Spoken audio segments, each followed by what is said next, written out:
financial position of the state. We want to see that this 40% Sarkar, which has been on the corruption, if we save this corruption money, that self is enough to save this people of Karnataka. No question. My high command is there, my party is there, our MLAs are there, 135. सोमवार को DK Shiv Kumar ने साफ कहा कि वो CM पद की अपनी मांग से कोई समझौता नहीं करेंगे। उन्होंने ये भी कहा कि वो मंगलवार को दिल्ली में हाईकमान से मुलाकात करेंगे। एक अखबार को दिए इंटरव्यू में कर्नाटक कांग्रेस चीफ ने कहा कि अगर हाईकमान 2.5 साल के लिए सीएम पद के बंटवारे के फॉर्मूले पर विचार करेगा तो वो इसके लिए भी तैयार नहीं होंगे। पिछले 3 दिनों से मुख्यमंत्री के नाम को लेकर पार्टी में चर्चा हो रही है, लेकिन अभी तक इस पर फैसला नहीं हो सका। नमस्कार, जनसत्ता में आप सभी का स्वागत है। So we have discussed and we are going to implement in the first cabinet meeting which has been taken place. Prime Minister may not be, he may find difficult for himself, but at the same time he should also think in various of the states wherever he is ruling or wherever he has an understanding with the opposition party, there also such type of offers have been given and some may have been succeeded, some may have not been succeeded.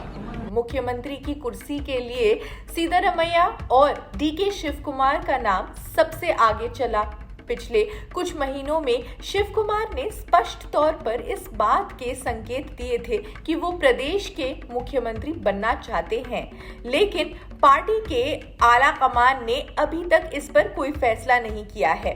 सूत्रों की माने तो DK Shiv Kumar पर आपराधिक मामले हैं।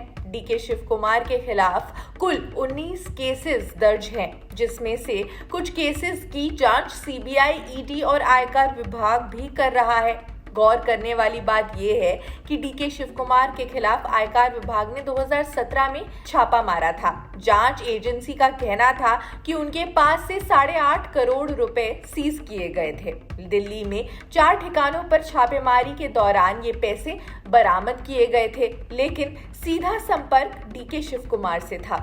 आयकर विभाग ने दावा किया कि उन्हें 429 करोड़ रुपए की जानकारी मिली, जो कि ऑडिटेड नहीं थी।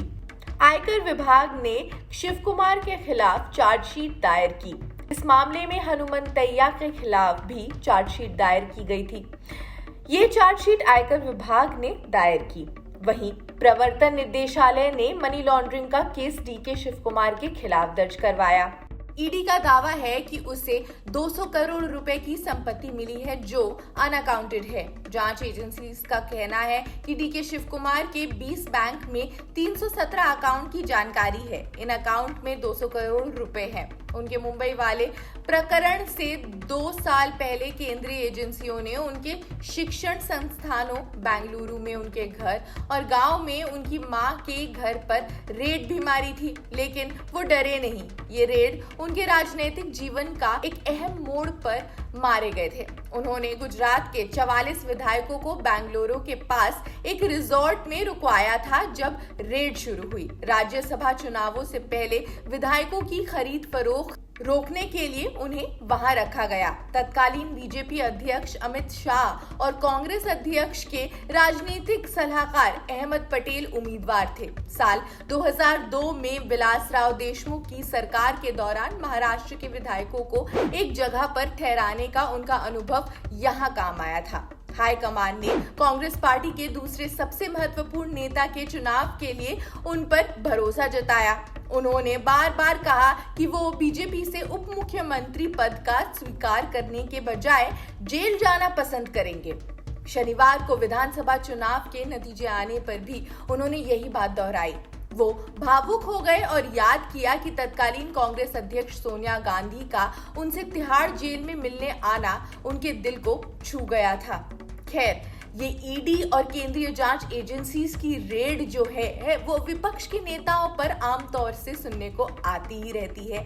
आप अपने कमेंट्स हमें कमेंट सेक्शन में जरूर बताएं। आप क्या सोचते हैं, कर्नाटक का नया सीएम कौन होना चाहिए और डीके शिव कुमार की उम्मीदवारी पर आपका क्या कहना है, ये सब आप हमें कमेंट्स में जरूर बताएं। देश दुनिया की अन्य खबरों के लिए भी आप जुड़े रहिए जनसत्ता के साथ। शुक्रिया।